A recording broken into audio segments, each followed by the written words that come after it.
अभिनंदन करती हूँ और आपके स्वागत के लिए महाविद्यालय की प्राचार्य डॉक्टर सरोज गुप्ता मैडम से आग्रह करती हूँ कि सर का पुष्पगुच्छ शॉल और श्रीफल से स्वागत करें। साथ ही मैं सम्मानीय डॉक्टर आशीष द्विवेदी सर से भी आग्रह करती हूँ कि आप भी सर का स्वागत करें।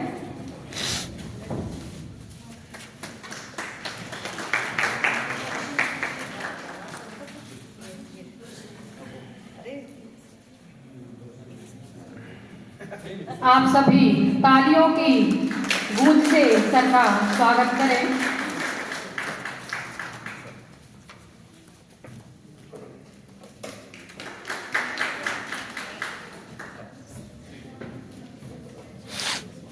ही कुशल लेखक हैं और जैसा कि कहा जाता है कि जो लेखक होता है वो हर क्षण का उपयोग करता है, तो ऐसे ही सर जब कोरोना काल में सभी लोग मौत से डर रहे थे, घरों में बैठे हुए थे और कुछ भी काम नहीं कर रहे थे, उस समय भी सर ने अपने एक एक क्षण का उपयोग किया और एक बहुत ही अच्छा साहित्य समाज के लिए प्रस्तुत किया। तो सर के लिए मैं आमंत्रित करना चाहती हूँ कि आपका जो ज्ञान है उससे हमें भी ज्ञानवान बनाए। आइए सर।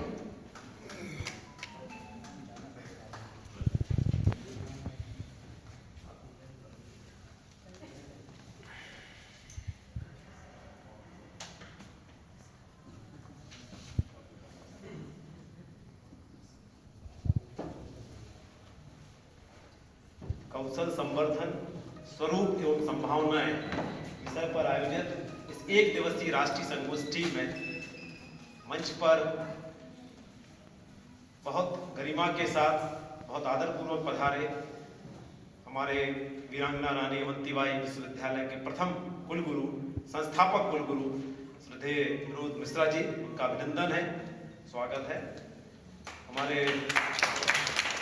विश्वविद्यालय के प्राध्यापक और अनेक महत्वपूर्ण पदों को सुशोभित करने वाले प्रॉक्टर रहे हैं, केमिस्ट्री के, रसायन विज्ञान के बड़े विशुद्ध विद्वान हैं, आदरणीय प्रोफेसर पित्रे सर, वाइस चांसलर भी रहे,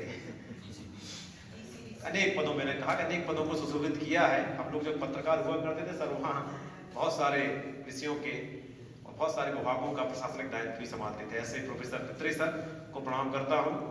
हमारे प्रोफेसर अरविंद जैन सर, जिनकी वाणी और कंठ में साउंड इनबिल्ट है, उनको सुनने का आनंद और सुख अलग है। ज्ञान के अलग अलग विषयों पर जब वो संचालन करते हैं सूत्रधार के तौर पर, तो हम सब बड़े अनूठे आनंद से सराबोर हो जाते हैं। और हमारे सागर की बड़ी विभूति, जो अपने आप में सागर के रत्न हैं, गौरव है बुंदेलखंड के, हमारे पूरे मध्यांचल के, ऐसे श्रद्धेय विनोद आर्य सर, दो विनोद बैठे हुए यहाँ पर, आचार्य विनोद जी भी हैं, दो आचार्य हैं, बड़ा सुखद संयोग है। हमारे इस महाविद्यालय की बहुत गुणी, ज्ञानी और ऊर्जा से लबरेज, बहुत सृजन धर्मी प्राचार्य प्रोफेसर सरोज गुप्ता मैम, जो नित्य नए नवाचार कर इस महाविद्यालय के छात्र छात्राओं के लिए कुछ ना कुछ ऐसी रचनाएं रचती रहती हैं ताकि वो कुछ ऐसा सीख सके कि अपने आत्मनिर्भर बन सके, जो हमारे प्रधानमंत्री का स्वप्न भी है।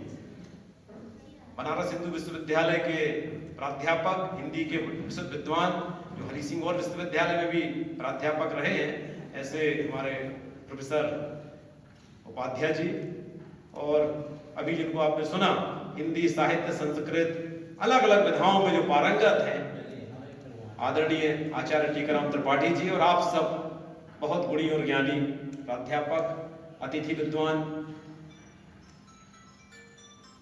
अमर सर आदरणीय, और सारे विश्वविद्यालय महाविद्यालय के प्राध्यापक। विषय दिया गया है मुझे कौशल संवर्धन पर। तो जो कौशल संवर्धन की बात आती है, स्किल डेवलपमेंट की जब बात आती है, स्किल जो है, जहां तक मेरी समझ है, मैं अपनी समझ के हिसाब से बातें करूंगा, और यहाँ बहुत समझदार लोग बैठे हैं, बूढ़ी लोग बैठे हैं, मैं बहुत अल्पज्ञ हूँ, किंतु मुझे जो समझ आता है कि हमारी जो स्किल होती है, स्किल की बात करते हैं, तो यह हमारे डीएनए से भी कई बार आती है। जैसे एक पंडित का जो बच्चा होता है, उसको बोलने का ज्ञान अलग तरह का होता है। एक वैश्य के अंदर व्यापार की संस्कृति इनबिल्ट है। एक स्वर्णकार के पास सोने चांदी के आभूषणों की लेकर एक इनबिल्ट कुछ ना कुछ उसको विरासत में मिलता ही। ये लंबे समय की जो परंपरा चली आ रही है उसका कहीं ना कहीं प्रभाव और असर होता है कि वह अपने उस कार्य में बड़ा पारंगत होता है जो पुश्तैनी तरीके से चला आ रहा है। इसके बहुत सारे उदाहरण हम अपने आसपास देखते भी हैं। सिनेमा में हम राज कपूर के घराने को देखते हैं, कपूर खानदान के लिए, तो सारे लोगों में एक स्किल है अभिनय की। सारा परिवार उस स्किल के साथ अपना जीवन यापन कर रहा है, अपने आप को समृद्ध कर रहा है। आपने देखा फोगाट सिस्टर्स हैं, फोगाट परिवार है, तो पहलवानी में वहां से जो परंपरा चली है वो अपने हरियाणा का पूरा जो एटमॉस्फेयर है वो खेल को लेकर है। तो खेल की स्किल हरियाणा कई चीजों में बैकवर्ड हो सकता है, लेकिन स्पोर्ट्स के मामले में जो है हरियाणा अव्वल नंबर पर आता है। और खेल के ढेर सारे ओलंपिक के पदक हमें हरियाणा ही हर बार प्रदान कर पाता है।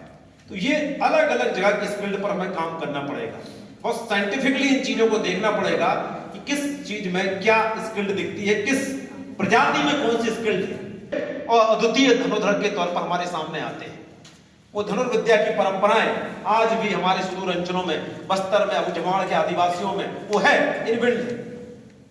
तो हम अपनी स्किल्ड को कैसे डेवलप करें। और आज जो संकट है कि 12 जमा करने के बाद या 15 जमा करने के बाद भी विद्यार्थी से पूछो कि क्या तुम अपनी गाड़ी का प्लग खोलकर अपनी गाड़ी को स्टार्ट कर पाओगे, तो वो हाथ खड़े कर देगा। या आपके घर की नल की टोटी चू रही है, इसका उसको ठीक कर पाओगे, तो वो हाथ खड़े कर देगा।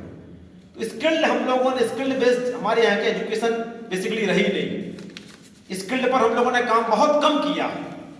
उसी का दुष्परिणाम है कि आज ढेर सारे डिग्रीधारी, क्योंकि फौज हम लगातार दे रहे हैं, लेकिन उनके पास वो हुनर नहीं, स्किल नहीं, इसलिए वो सरकारी नौकरियों की तरफ बड़ी आस की नजर से देख रहे हैं।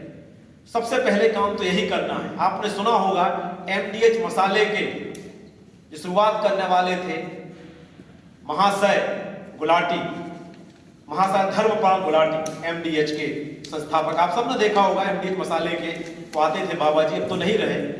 तो उन्होंने क्या किया, शुरुआत में जब बंटवारे की बात आई, मैं केस स्टडी बता रहा हूं आपके लिए ताकि आपको समझ में आए कि स्किल होती क्या है।